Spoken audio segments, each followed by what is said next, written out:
the attitude that you have towards others is bound to be similar to the attitude that you have towards yourself.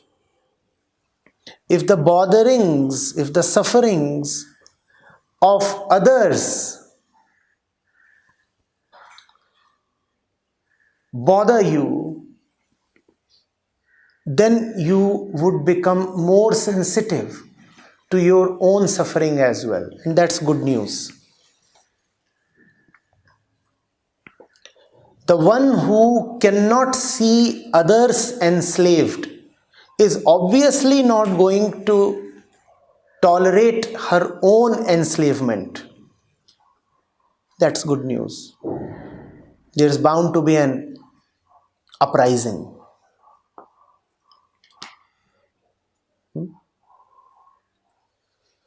That's the thing with violence, you know. You hurt others. Human beings, you talked of nature, environment. You are all right seeing animals slaughtered for food, for consumption, for anything. You are bound to be then all right seeing yourself slaughtered as well. The attitude that you have towards others' suffering, I said, is bound to be similar to the attitude that you have towards yourself. If you can inflict violence on others or tolerate seeing others being violated, then you will also silently tolerate your own slaughter, your own violation. Because you and the images are actually one. We said man is very resilient to suffering. Now you know why. We tolerate a lot of suffering because we inflict a lot of suffering. We inflict suffering on others and we are okay seeing them suffer. If you are okay seeing others suffer, you would be okay seeing yourself suffer.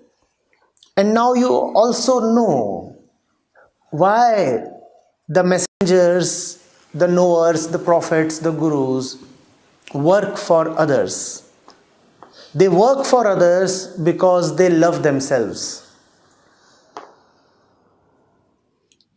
They love themselves, therefore they cannot tolerate the suffering of others. It is actually quite a selfish thing that they do. Are you getting this? If you can smilingly tolerate an animal being slaughtered for your diet, then you will equally well tolerate you being psychologically slaughtered for the sake of your profit-minded organization. You are slaughtering the chicken so that you may eat it and fatten yourself. Then you will equally well tolerate your boss slaughtering you to fatten his profitability. Now you know why we just take all kinds of nonsense lying down. People keep stepping over us.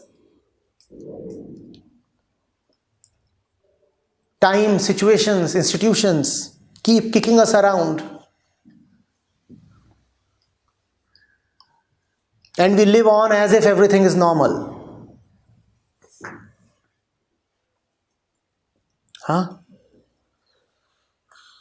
Be good to others, and then you will not allow anybody to be bad to you. And if you allow others to be bad to you, it is firstly because you are bad to others. Love, therefore, you see, is very, very rebellious. If you love others, you will rebel then not only for the sake of others but also for your own sake. Love, therefore, you see, is very, very liberating. If you cannot see the agony of others, how will you see that you are in agony due to the lack of liberation? Fall in love with anything or anybody genuinely, and that love will become the vehicle of your liberation. But it has to be true love, not love of the kind that exploits.